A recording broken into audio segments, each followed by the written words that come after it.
For trainers, nothing quite beats the feeling of discovering new Pokemon and becoming the best trainer one can possibly be. Traveling the region, discovering new creatures, and raising up your perfect team to battle against your friends is a feeling that can only be obtained through the world of Pokemon. With Pokemon Red and Blue far behind us, and Gold and Silver safely under our belt, we move on to Ruby and Sapphire, where our hero... We're already on the Ruby and Sapphire episode? What do you mean we're already on the Ruby and... You literally have the game in your hands right now. Listen, man, I'm not here to talk about semantics, right? I don't even know what that word means. Listen, these are my favorite games in the entire series. You'd better take these seriously. Yeah. What's up, everybody, and welcome back to a brand new episode of the Pokemon Legacy. This is my favorite Pokemon game of all time. So a little bit of a backstory. I was too young when the Pokemon series began. I never got a chance to play Red and Blue. I had to settle for Fire Red and Leaf Green, the upgraded remakes on the Game Boy Advance. I finally sat down and played Red and Blue this year, had a fun and totally legal time, and genuinely loved it, even though it was a frustrating experience. Then I moved on to Pokemon Gold and Silver, the first Pokemon game I ever played, a title that I haven't touched in almost 15 years. I proceeded to criticize everything people love about this game, like this and that and this, but when I first played this game back in the early 2000s, it was an absolute blast. And I had no idea what was going on half the time. But then the year was 2003, it was March 19th, and my birthday was only 8 days away. And lo and behold, a brand new title in the Pokemon series was among us, Pokemon Ruby and Pokemon Sapphire. I begged and begged my parents for a Game Boy Advance, alongside the brand new Pokemon game. It was all I wanted for my birthday. So lo and behold, 2 days later, I had finally gotten everything I wanted. One Game Boy Advance SP, an old carrying case to keep my new games, and the two new titles waiting to be discovered: Frogger Adventures and Crash A Huge Adventure. So I went to Walmart and bought Pokemon Sapphire. This is Pokemon Ruby, and this is Pokemon Sapphire. These are the games that really got me into Pokemon, the games that drove me into the person that I am today. I can still remember my first team of Pokemon, my first level 100 Sceptile, spending 6 hours at the top floor of Mount Pierd looking for the fabled Chimecho, only to realize I was in the wrong area and found him 10 minutes later. I know these games better than anybody else. These games are my bread and butter. I could beat the Zootopolis gym blindfolded, tell you the entire movesets to every gym leader and Elite Four member, but despite mine and other people's love for this game, this is one of the most critically panned entries in the entire series. You couldn't bring your Pokemon from the Game Boy games over. No longer did we have the day and night cycle. Team Aqua and Team Magma have silly motivations as villains. Too much water. And while I do believe that many of these are valid criticisms on the surface, I feel that if people knew the underlying reasons why these decisions were made, I think we could more easily understand and appreciate why I believe that Ruby and Sapphire might just be the most important games in the entire Pokemon series. Now, my middle name might be legally biased, but I wanted to understand why these changes were made, get inside the minds of the developers who created one of my favorite Pokemon games of all time. And with that being said, so fun fact about me, in my spare time, I got a PhD in Hoennology. That means I'm the leading expert in my field. I know anything and everything under the sun about the Hoenn region, including this. Jumping into the 21st century, the Pokemon Company was the biggest success story on the planet. This is usually where I use some analogy to tell how big the Pokemon series was in the early 90s, but I'm tired of hearing myself say it. Just type in big analogy on Google and pick your favorite, okay? I don't know. Game Freak was on a roll. They had released bestseller after bestseller on handhelds. They were under a ton of pressure to create a brand new game in the Pokemon series. Crystal was originally going to be the last title Game Freak made for Pokemon. They never had any intention to expand the series to be anything more than that, so they had no idea what the hell they were going to do. Nintendo needed a new game in the series, and Game Freak needed to deliver to continue the legacy. How was Game Freak going to create a game nostalgic enough for its core fans to immerse themselves in, but creative enough to bring in a new audience for the upcoming generation who are just hearing about Pokemon for the first time? This is disgusting! Politics was a popular topic in video games in the early 2000s. Games like Final Fantasy VII and Metal Gear Solid really dug into the concept of mixing real socio-political issues with a fictional world. But Pokemon was never big on exploring these issues in their games. This was a simple, fun experience. You take down a criminal organization and then you pick up the tattered pieces. Anything more than that, my 5-year-old brain just couldn't comprehend it. So with that, we saw the introduction of Team Aqua and Team Magma, two polar opposite teams battling each other depending on which version of the game you bought. I think having two versions exclusive teams is one of the coolest ideas that Pokemon has ever experimented with. Unfortunately though, anytime I hear anything about Ruby and Sapphire, the primary criticism I hear is the confusing motivations between the two villainous teams. Team Aqua wants to expand the sea to flood the world with water, while Team Magma wants to dry up the sea and expand the landmass. Because who needs to drink water when I can drink bleach? As a kid, this made no sense to me. Lands can't exist without water, and the same goes for vice versa. So why the hell would a criminal team be so dead set on such a catastrophic idea? And up until recently, I continued to feel the same way until I realized the real world conflicts that Game Freak was actually trying to get across. Pokemon Ruby and Sapphire take place in the Hoenn region, a land modeled after the real life location of Kyushu, the southernmost of Japan's 4 major islands. It's not unusual for Pokemon to use real life locations in its games. Johto was based off of the Kansai region, and Kanto was based off of, well, Kanto. But Kyushu is home to a special case. This is Isahaya Bay, one of the largest ports on the island of Kyushu and the primary driving force behind Ruby and Sapphire's story. Back in the late 80s, a series of events in Kyushu were taking place known as the Isahaya Bay Reclamation Project. The topic at hand was land reclamation, the artificial creation of land using cement, clay, and dirt to artificially expand the landmass. This would create more room for irrigation, farming, and anything else, allowing for more food production to meet the demands of the surge in popularity in the early 90s. Yeah, you just wanted to play a game about animals fighting each other. You had no idea you were getting an education. It's no secret that Japan has some of the most densely populated areas in the world. Expanding the landmass would allow room for crops, so if by doing this they could meet the food production needs, they were going to do it. Isahaya Bay would quickly start to see the severe changes that were happening in its ecosystem. The land was starting to change itself, the wildlife was starting to migrate somewhere else. Was this really the right answer to their problem? For that answer, we are actually going to our Xalem on the field, who can give us a little bit more insight on this issue. Xalem? No. Protests were pretty much inevitable. Japan is an environment rich with biodiversity, a cultural upbringing that puts a large emphasis on loving nature and the world around you. So making a plot revolving around this subject was a topic that was sure to be something relatable. However, for the rest of the world, how are we supposed to know that any of this was going on? This was a pre-social media world. We wouldn't begin to truly understand the effects of this until the following years after 2002. We weren't taught anything about conservation in elementary school. Hell, we couldn't even spell conservation. So how in the hell were we supposed to understand the political factors that went into the Isahaya Bay project? I think the answer is painfully obvious. Team Magma and Team Aqua are two extremes waging war with their conflicting ideals, but here's the thing. When I was a child, I always thought that the primary goal was for each team to completely eliminate the land or sea depending on the version, not expand it. However, going back through and keeping an attentive eye, not once did I see them mention completely eradicating one or the other. They simply wanted to support their ideals despite how superficial the concept is portrayed. It makes a lot of sense when going back and playing this, but I still do have my complaints. This isn't evidently stated. I only learned about this after digging into developer interviews on 1500 Wikipedia articles. Because that's my main source of information. I think if they hinted more towards the effects on the economy and specifically stated that it wasn't as drastic as we thought it was, it would have made a lot more sense. But these are two extreme sides of the same coin, both showing how being so one-sided and blissfully unaware can have a negative impact on others around you. They're so obsessed with the end result that they're oblivious to the world around them, and I think that's the primary takeaway they were trying to get across here. The story of Isahaya Bay is so important to the central idea behind Ruby and Sapphire. It's not evidently apparent, and Team Aqua and Team Magma's inclusion is definitely up for debate, but I feel the game is so much better knowing the reasons why Game Freak put such a large emphasis on conservationism. You know what? I don't think that's a real word. Hold on just a second. Going back and playing through the Hoenn region really changed my perspective on these games and showed me a different light that I didn't realize in my 1, 2, 3, 4, 30 plus playthroughs. So going back and starting this game back up again, let's just jump right into it.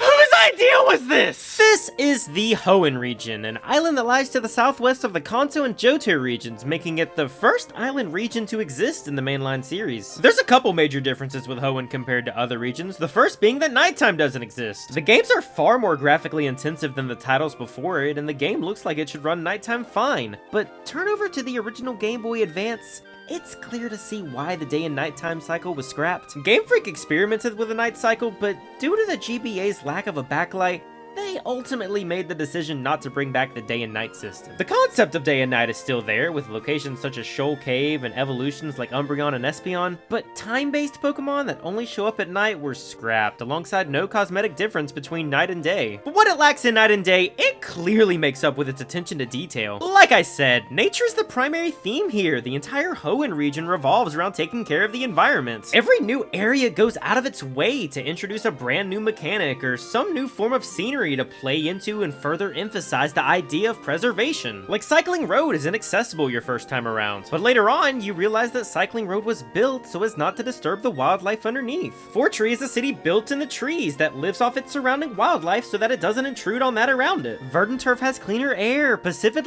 is built on top of a colony of Corsola. Have you thought about what nature can do for you?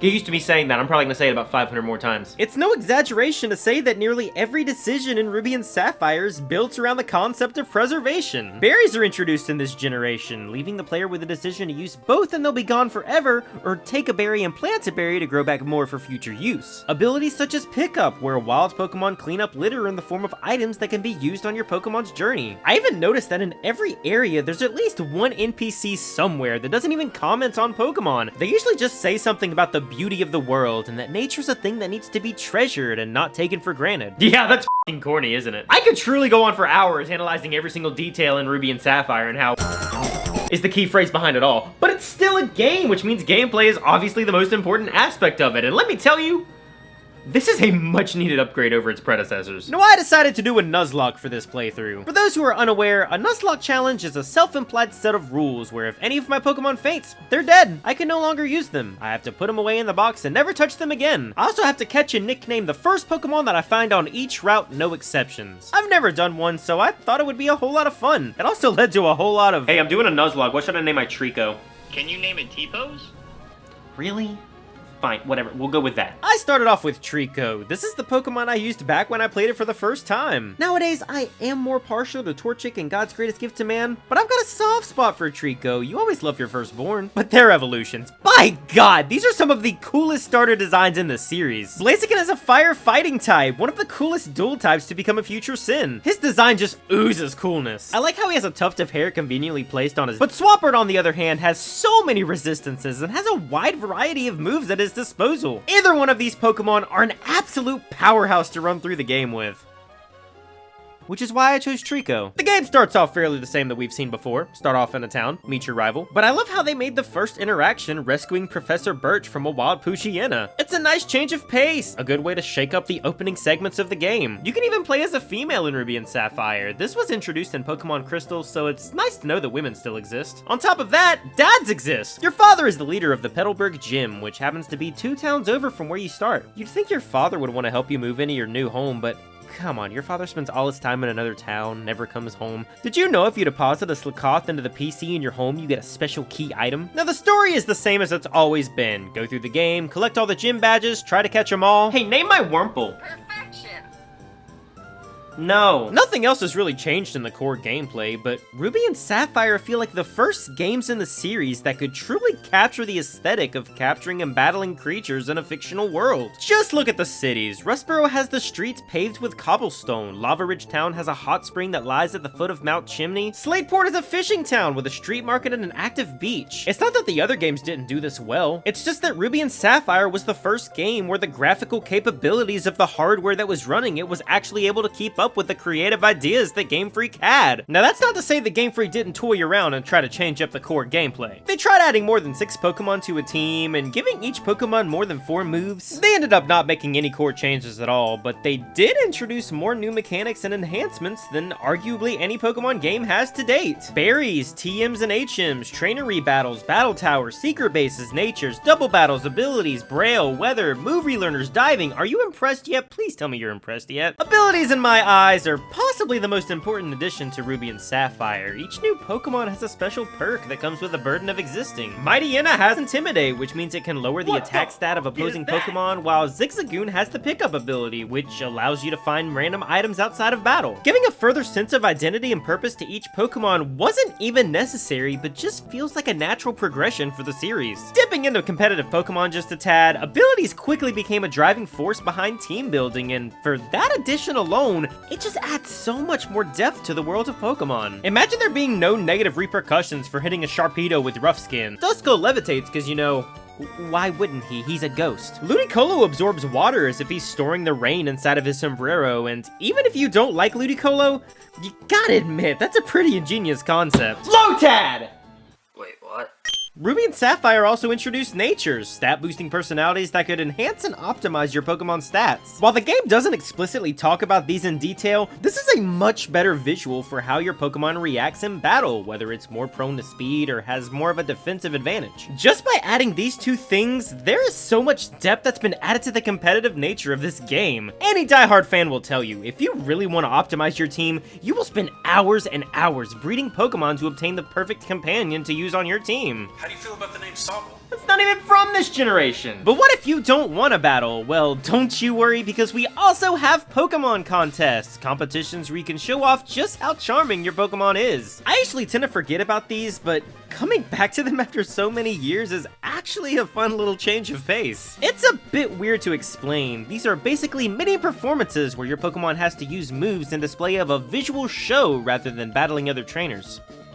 Because, you know, if you're really gonna show off the beauty of your Pokemon, what better way to do it than in 240p? I like the nice little change in gameplay. It showed that Pokemon aren't just for battling other trainers, which is probably just another way to get animal rights activists off your back. I do have to say though, it doesn't feel like it was fleshed out as much as it should be. I know it's supposed to feel like a fashion show for your Pokemon, and I like how you can experiment with different combos on different Pokemon, but it just gets kind of lackluster after a while. I think the anime does a much better job at visualizing this. And honestly, I'm sure a lot of people would pay full price for a game that fleshes out this concept even more. But it did give us Pokeblocks. Throw a couple berries in here, spin away, and bam! You've got a treat for your Pokemon to increase their contest stats. However, the only reason to use Pokeblocks in the game is for Feebas, since he can only evolve once you've maxed out this poor fish's beauty. Feebas. There's no way you caught a Feebas in this game.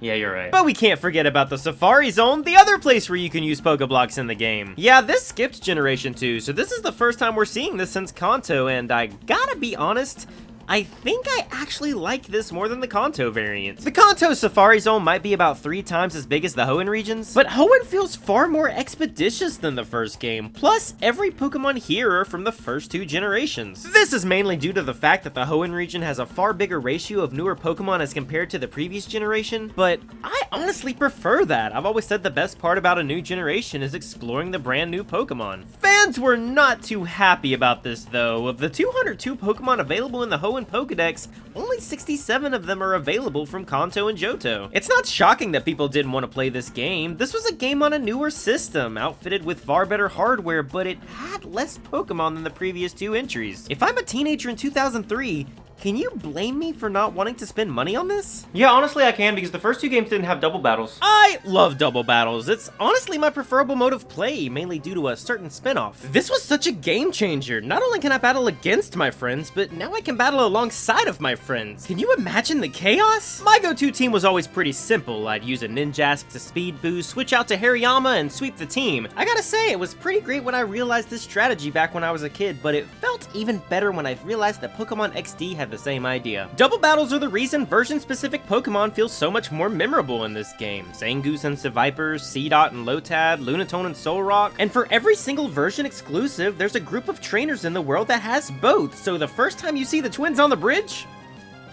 look what you missed out on. Duskull! Oh no, I have all these Pokemon and I have no idea what to do with them. Whatever shall I do? Well, you can just hop on over to the new and improved PC storage system. In my eyes, the most forgotten about upgrade to the new generation. This just feels so nice. I can have all my Pokemon laid out where I want to. I can organize them in whatever order I see fit. It doesn't take me 20 minutes to find a Pokemon scattered throughout my 20 boxes. Now it takes seconds and it's so nice to look at. It's obviously not as fleshed out as we have today. You can't search for Pokemon and you can't have it available everywhere at one time, but this is exactly what we needed in a collection-based game. Speaking of collectibles, have you ever wanted to collect a bunch of useless items that look really cool, but inevitably are going to take up a bunch of space? Yep! Then might I recommend Secret Bases, your own personal hideout that you can customize and make all your own. This was such a fun little gimmick. I loved knowing that I could customize my own room. You know, I really like the sky poster, but you know what? It complements perfectly with the hole in the floor. I was more of a fan of the grassy Secret Bases. I usually put mine over here on Route 121 because it's the only place I could actually remember where it was. And of course, all of this comes back to nature, exploring more of the region around you. All of these secret bases utilize the natural environment without hurting the world around it, despite how poor the foundation might be. The foundation of Ruby and Sapphire added so much to the series that I didn't even go super in depth in. Berries, additional TMs, HMs, gym puzzles, move tutors, move relearners. Ruby and Sapphire is by far the biggest technical leap in the series, and in turn has the biggest improvements on its Pokemon and gameplay. But there are still some valid criticisms. Ironic as it might be, I can't agree that there is way too much water in this game. Like, am I the only one that felt like after you leave Lily Cove, the game just kind of bogs down on the in-game pace? I mean, it's cool seeing the resolve between Kyogre and Groudon, but there's not enough substance filling the giant routes that span from Lily Cove to Sootopolis to the Pokemon League. Speaking of, the resolution to the quarrel between Team Magma and Team Aqua kind of just ends. Hey, we accidentally caused an apocalypse. Time to f off. It's really cool seeing the environment change due to their actions, but they just run off never to be seen again with no mention of them post-game. Hey, I was wondering if you could give me a nickname for my Spheal. Sir, this is a medical emergency. I'm going to have to ask you to stop calling here. Pacing is often cited as one of the weakest parts of this game. Oftentimes when you get to the Elite Four, your team won't be leveled up, or even if you beat every trainer in the game, you still have to grind. But is it really any worse than the previous two games? I remember having to grind my ass off in these games, and those were against wild Pokemon. At least in this game, I can fight against other trainers instead of battling an Onix for the 200th time. And then, of course, we get to the biggest complaints of them all, that Hoenn didn't have every single Pokemon available in the Pokedex. You could probably consider this the original National Dex scandal, where they slashed half of the Pokemon from the Pokedex.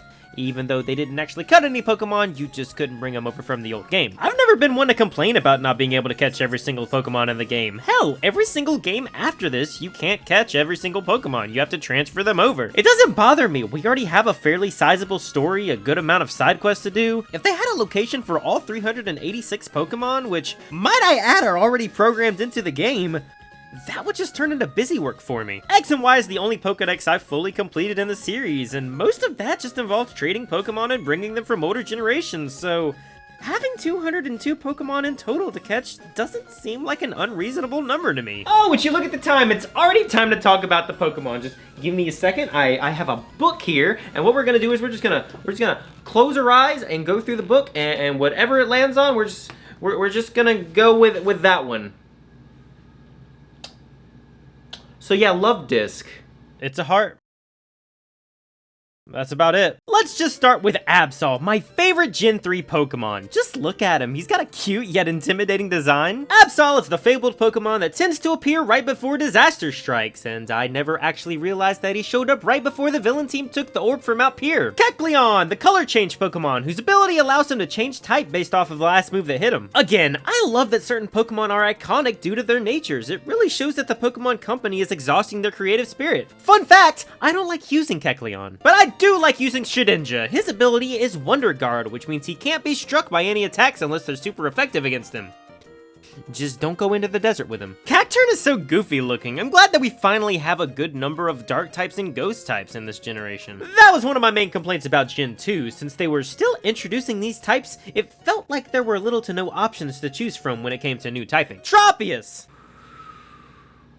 I think Tropius is a really cool Pokemon. He's a dinosaur with bananas on his neck. What's not to love? Everything. I cannot tell you why. I have no logical reason, but I absolutely despise Tropius. Every time I try to use Tropius, he's annoying. Every time I fight Tropius, he's annoying. I think he's a really cool Pokemon. One of the standouts of Generation 3 by far, but I am perfectly comfortable taking a loss on this one. Pelipper can f off too. But then we get to the big boys, Regirock, Regice, and Registeel. Such a fun little trio. While I do prefer the designs of the legendary dogs, and even more so the birds, I'll take the puzzle mechanic in the sealed chamber over the roaming legendaries any day. To unlock the legendary beast, you had to go into the sealed chamber, and inside you would find messages hidden in Braille. I promise you, this is not how you're supposed to read it. Each Pokemon is locked behind a certain puzzle, each having you perform a specific task to unlock each beast by decoding the message within. I really like this mechanic, but looking back, I really wish they would have used the unknown instead of Braille. It's still a fun concept. I appreciate having to work for the answers instead of randomly encountering a Pokemon in the wild, but it goes back to what I said when I was talking about Gold and Silver, that unknown are pretty much a waste of potential in the Pokemon universe. Regirock! But hey, what if you do like randomly encountering legendary Pokemon like Latios and Latias, the mythical Eon Pokemon? You get one for each game, Latias belonging to Sapphire and Latios belonging to Ruby, and I like them enough, mainly due to the fact that they gave us the best Pokemon movie to ever come out, Kyogre and Groudon. I don't think much needs to be said about these two. The villainous teams want to capture these beasts because one controls the land and one controls the sea. I like the concepts, both being titanic forces of nature, but I've never been too crazy about their designs. I've always been more partial to Rayquaza, the mythical being who stopped the age-long battle between the two titans. He's just so intimidating. You can find him at the top of the Sky Tower to the east of Pacific Log Town. All you have to do is fall through the floor 1,000 times, but eventually you'll come across him. Jirachi the Wishmaker. Every 1,000 years this Pokemon will come down to grant the wishes of those who encounter it. I have 3 of them. This has always been one of my favorite mythicals. Most people acquired him by pre-ordering Pokemon Coliseum and getting the Wishmaker bonus disc. So for only the low price of $190, you too can have the mythical Pokemon Jirachi in your almost 20-year-old game. Oh man, I forgot my link cable. But then we have Deoxys, the final Pokemon in the Pokedex, and yet another space creature. I think this is one of the coolest Pokemon to date. Originally, he only had one form available in Ruby and Sapphire, but depending on which Generation 3 game you acquired Deoxys in would determine which version of Deoxys you could obtain. And that is Pokemon Ruby and Sapphire, the third mainline games in the Pokemon series. I don't know if I would consider this the best Pokemon game. When the hell did my game turn green? 2 years after Ruby and Sapphire, we got Pokemon Emerald, a retelling of the original story with some minor upgrades. Wild Pokemon encounters have changed quite a bit. There's a couple more post-game things to do, but the reason Emerald is widely considered as the definitive Gen 3 game is of course the Battle Frontier. This is a competitive player's dream. It's essentially a giant island full of different facilities to test your skills in different types of battles. I've always liked the rental battles personally. As much as I love training my team, it's always a nice little challenge to see exactly what I could come up with on the spot. Beating each challenge would reward you with battle points, which would allow you to buy special items more suited to competitive play. I remember spending hours, easily hundreds, battling through these, trying to come up with the right strategy, gathering more points to make my teams even stronger. In the original game, you simply had the battle tower, the same concept, only using one building. But this is by far one of the best upgrades and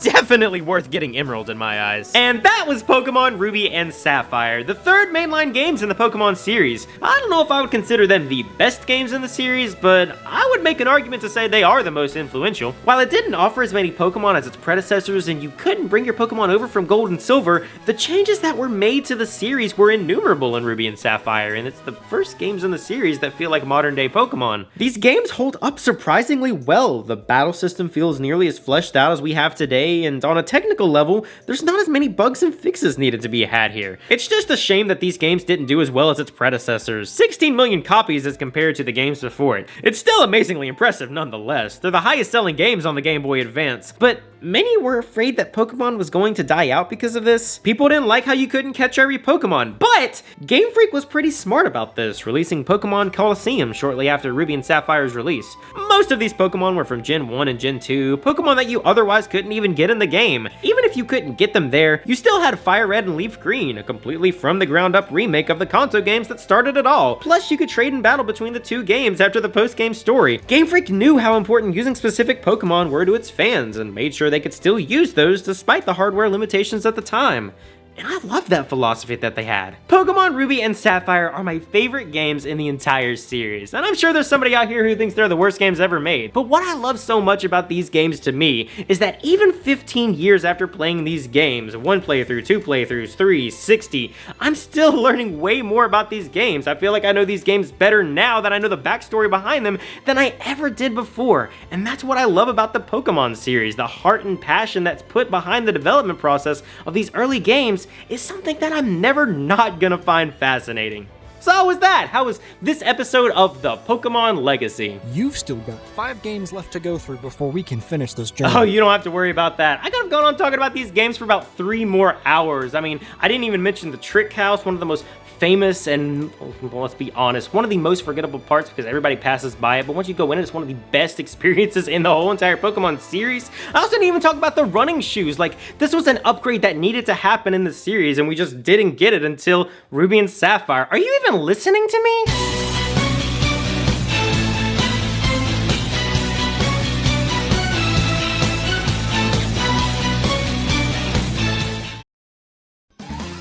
Who's that Pokemon?